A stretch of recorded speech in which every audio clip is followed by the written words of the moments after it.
A gente tem números preocupantes em todo o país, mas claro que a gente olha com especial atenção nesse momento para São Paulo. A gente conversa agora com o presidente do Conselho, diretor do INCOR, diretor do Centro de Cardiologia do Hospital Sírio-Libanês, Dr. Roberto Calil Filho. Muito bom dia para o senhor, obrigada por atender a Band News FM. Bom dia a todos. Bom dia. À disposição. Bom, queria começar perguntando diretamente sobre o cenário que o senhor observa, né? Inclusive no seu dia a dia, o que a gente tem observado dessa ocupação, dessa demanda por leitos em São Paulo e por atendimentos também. A gente falava agora há pouco, né?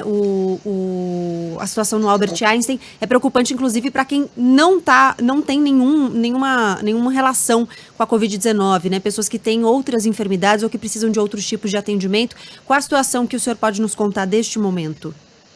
Não, a situação é muito preocupante, porque a Covid está aumentando, as pessoas não estão se cuidando, quer dizer, não precisa falar, mas distanciamento, aglomerações, o não respeito ao uso de máscara, quer dizer, as medidas protetivas as pessoas estão esquecendo. Né? O vírus, a incidência de contaminação está aumentando, mortes estão aumentando, os hospitais estão em colapso, que você já colocou, né? E o cenário é muito ruim. Então, o que precisa é uma ajuda urgente das pessoas. Tomarem as medidas protetivas, evitar aglomeração, uso de máscara. E todo mundo sabe, mais o que acontece está sendo o abandono dessas medidas protetivas. Isso vai ser uma tragédia nesse mês de março, pior, na minha opinião, do que aconteceu em fevereiro. Estamos no pico de uma tragédia. Essa é a minha opinião.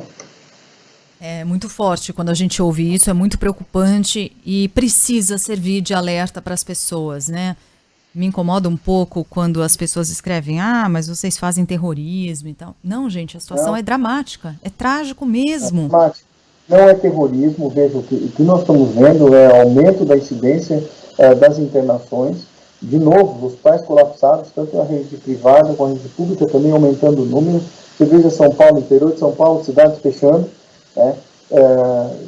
No país inteiro a incidência está aumentando, mas, por exemplo, no Hospital Sírio-Libanês nós temos uma fila, por exemplo, de pacientes esperando vaga em UTI. Nós não temos nem previsão de atender esses pacientes, por exemplo. Estou te dando um exemplo pontual, mas de uma maneira geral os hospitais estão completamente entrando em colapso, né? A incidência aumentando, e você, claro, tem que atender causas e emergências não Covid, infartos, cirurgias de emergência, e óbvio, a vida continua, as pessoas ficando doentes, e os hospitais estão colapsados, né?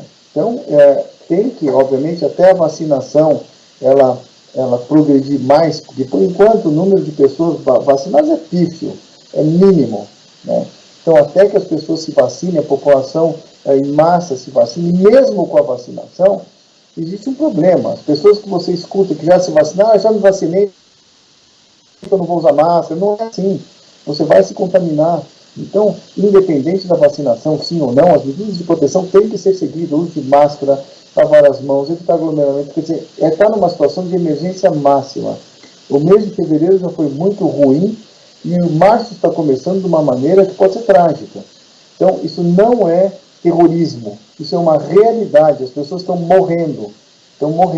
Então, e gente jovem também, né? Isso não é coisa mais de paciente, porque o conceito que se tem também, não. A doença mata pessoas que têm comorbidade, acima de 60, 70 anos, não. Jovens também estão sendo acometidos. Você entra nas UTIs, tem muita gente jovem entubada e no estado crítico. Então é uma situação que todo mundo tem que ajudar. Os governos, a população, a mídia, quer dizer, é uma guerra. É uma guerra e estamos perdendo a guerra. Perdendo a guerra por vírus. Essa é a mais triste afirmação, na minha opinião pessoal. Dr. Calil, o senhor falou um pouco aí sobre os jovens, né? Foi possível, portanto, notar essa mudança no perfil do paciente com Covid-19, que hoje está internado nos hospitais. Hoje ele tem uma faixa etária bastante diferente daquela de um ano atrás, do início da pandemia? O que eu estou te dando não é um dado estatístico, sim, é mais uma percepção pessoal. Você vê, há um ano atrás, você não via, você via uma população um pouco mais idosa. Hoje, alguns colegas que eu tenho conversado, você é uma população mais jovem nas UTIs, 28, 30, 40 anos, ficam entubados na UTI. Então, Ou seja, essa população mais jovem tem que se cuidar também, que é, teoricamente, a população que menos se cuida, né? Então, o vírus ele não está escolhendo mais o idoso, o comorbidade, ele está atingindo a população toda com uma agressividade muito grande. Ou seja, estamos perdendo a batalha para o vírus. Eu queria perguntar para o senhor sobre o pós, né? Eu sei que o senhor tem observado um pouco as sequelas que a doença deixa nas pessoas e às vezes a gente se preocupa só com o momento da internação, que claro, é crítico, mas tem um depois, né? O que acontece, que sequelas a gente tem observado, que consequências a Covid-19 tem deixado às pessoas que se recuperam?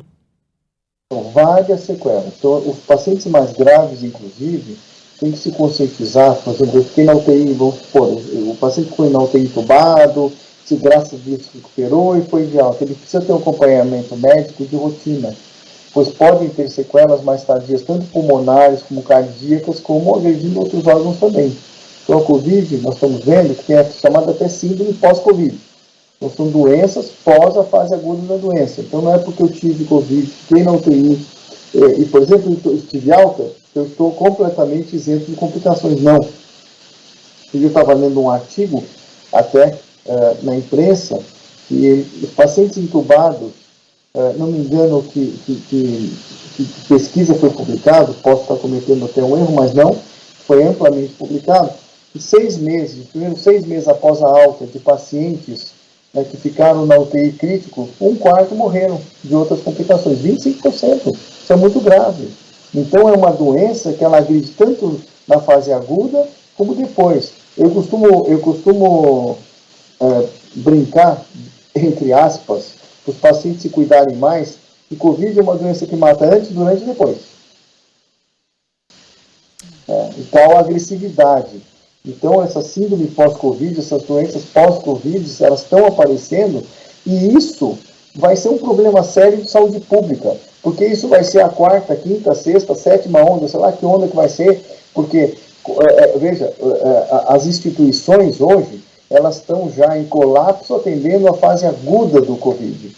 Vocês imaginem, já começa a aparecer doenças provocadas pela Covid, tanto cardíacas como sequelas pulmonares, como cerebrais, e isso, o sistema, tanto público como privado, vai ter que absorver, e isso vai colapsar mais ainda o sistema.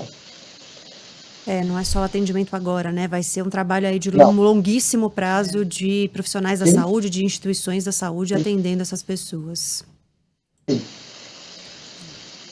A gente conversou aqui na Band News FM com o Dr. Roberto Calil Filho, presidente do Conselho Diretor do INCOR, diretor do Centro de Cardiologia do Hospital Sírio-Libanês. Muito obrigada, Dr. Calil, mais uma vez pela gentileza e bom trabalho para o senhor. Eu que agradeço a vocês. Obrigada, bom dia.